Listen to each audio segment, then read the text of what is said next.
Everyone is going to start making comparisons with your legacy to Floyd Mayweather. How do you feel you compare with Floyd with the resume you have now? Listen, Floyd was the greatest in his era. I'm the greatest in my era. It ain't no need to compare me to Floyd or Floyd to me.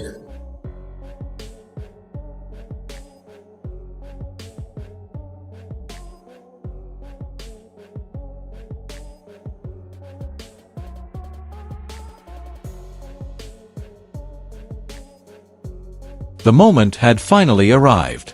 Fans never expected to witness this. Two generations of boxing colliding in one room, face to face. On one side stood Floyd "Money" Mayweather, the undefeated legend, the architect of perfection, and the man who turned boxing into a billion-dollar enterprise. Opposite him stood Terence "Bud" Crawford, the modern powerhouse, the fighter who has conquered multiple divisions, defeated Canelo Alvarez, and redefined greatness in his era. There were no staged callouts or fantasy matchups, just pure tension. Mayweather and Crawford came face to face, and this wasn't a typical promotional stare-down. It was a historic event, one that would resonate for a generation. The past and present of boxing locked eyes, fully aware that whoever emerges from this encounter would leave an indelible mark on the sport. Who do you think wins in a fight, you or Prime Floyd? Me. No questions? Why would you think that I would say Floyd? You know, that's one of my favorite fighters. But yeah, nah. To understand how we reached this point, we need to rewind the clock. For over a decade, Floyd Mayweather dominated boxing with an iron grip, retiring undefeated with a perfect 50-0 record. He outmaneuvered Canelo, outshined Pacquiao, and outperformed everyone in the business. When he stepped away, he left behind a legacy that seemed untouchable, a combination of skill, strategy, and unmatched marketability that no boxer could rival. You know, I didn't have to have 70 fights or 150 fights, 300 fights. Did I not beat the most world champions? Yes, you did. Okay. And in the least amount of fights? Yes, you did. Who got the highest gate?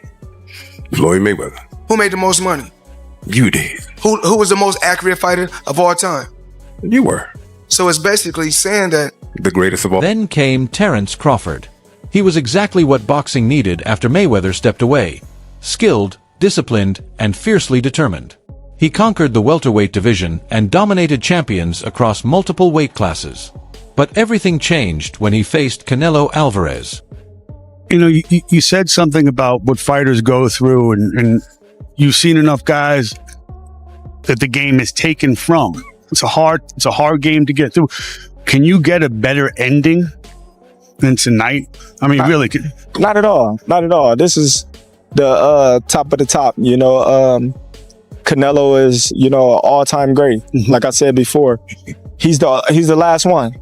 He was the A side of the age. There's no more Canelos, you know. So, there's no more. So, you know, when you look around, you say, I'm the Canelo. You know, I'm the face of boxing now. And I'm the best pound for pound fighter in the world, like I always been. You know, just gotta wait and see. Many believed Crawford was too small to handle the size difference. Yet he didn't just survive, he dominated. He didn't merely beat Canelo, he dismantled him. In doing so, he achieved something few thought possible. He made the boxing world question whether Floyd Mayweather was still the top fighter of this generation.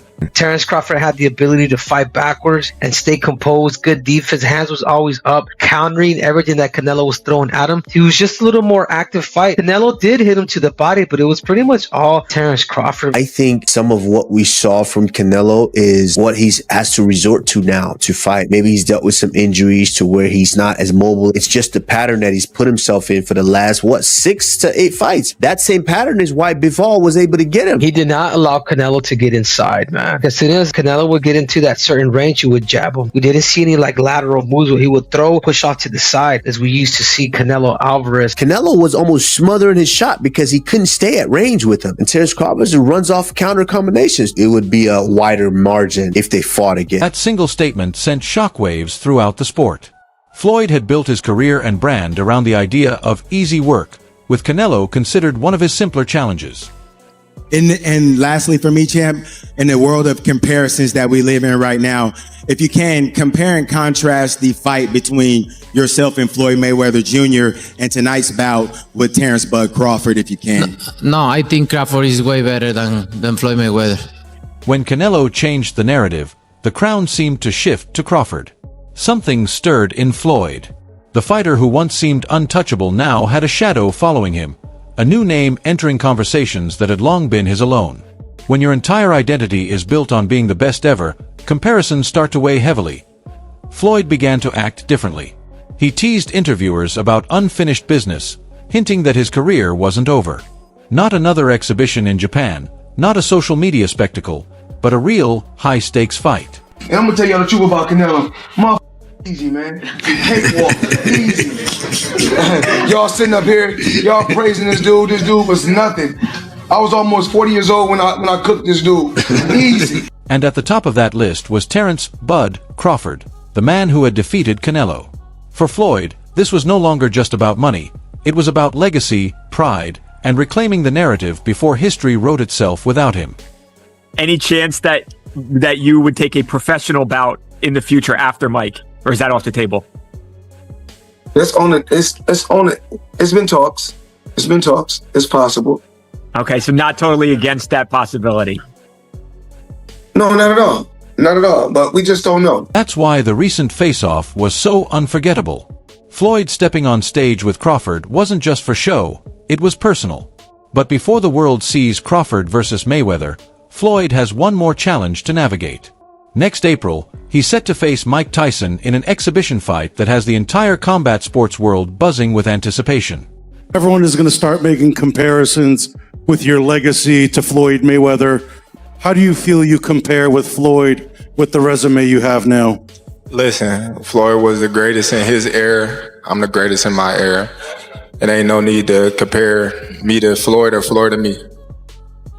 You talk the talk and you sure walk the walk. Your confidence and aura is on another level. Could we see a run as a light heavyweight?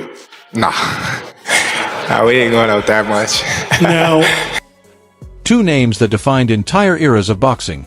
One known for precision and flawless defense, the other for raw power and devastation. Tyson has never held back when speaking about Floyd. He's called him arrogant, criticized his style, and made it clear that if they ever stood across from each other in a ring, his intention would be to hurt him. If you could have fought any fighter, any era, who would you have picked that you would have liked to fight the most? Floyd Mayweather. I love it. Why? Huh? You want to knock him out? Well, I would love for him. I wish he was my weight. All right, interesting answer. He's very delusional. He can't listen. If he was anywhere near that realm of great knowledge, he'd be able to take his kids to school by himself. He can't take his kid to school by himself. And they talking about he's great. Greatness is not guarding yourself from the people. Greatness is being accepted by the people. He's a little scared man. He's a very small, scared man. Now, Tyson finally has the chance to back up his words. For Floyd, the fight isn't just about the payday.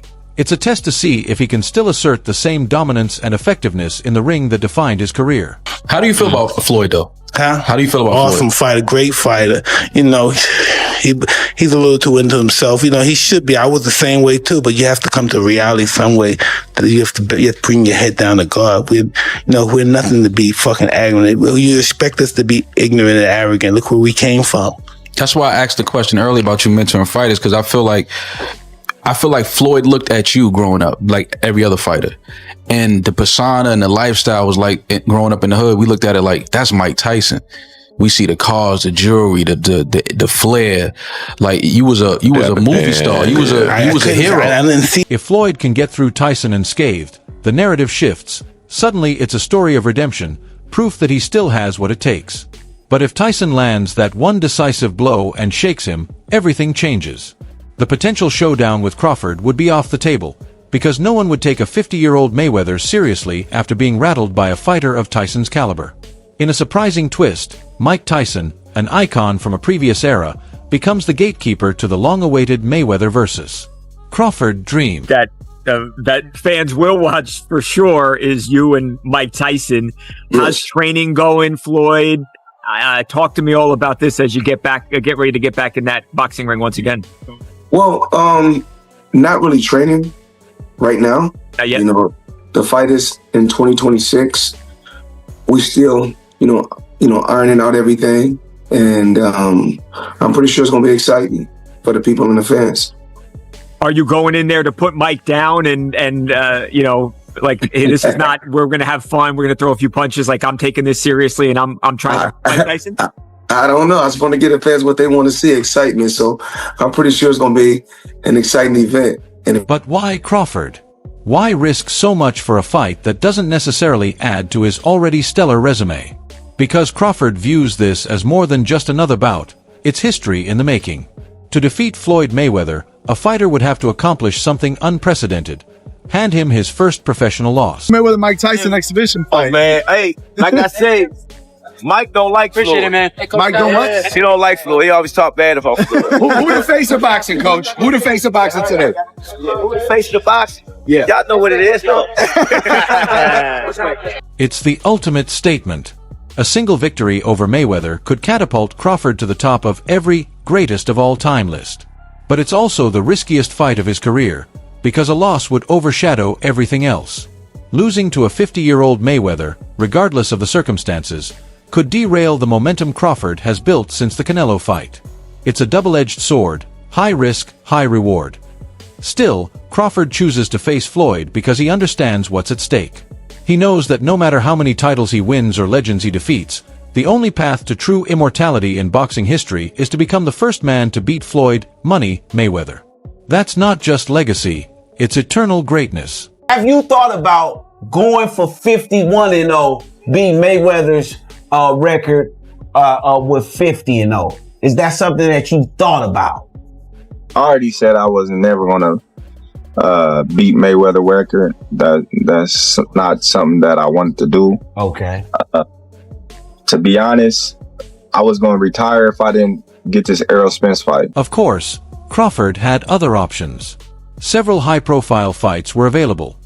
Matchups that would have kept him active, profitable, and respected without the risk of facing Mayweather. One name that stood out was Yaron "Boots" Anise. Young, explosive, and relentless, Boots has been calling out Crawford for years. He represents the new generation of fighters. Fast, powerful, technically skilled, and hungry. The kind of opponent who tests even the greatest champions. We've had a lot of comparisons between Terence Crawford and Floyd Mayweather.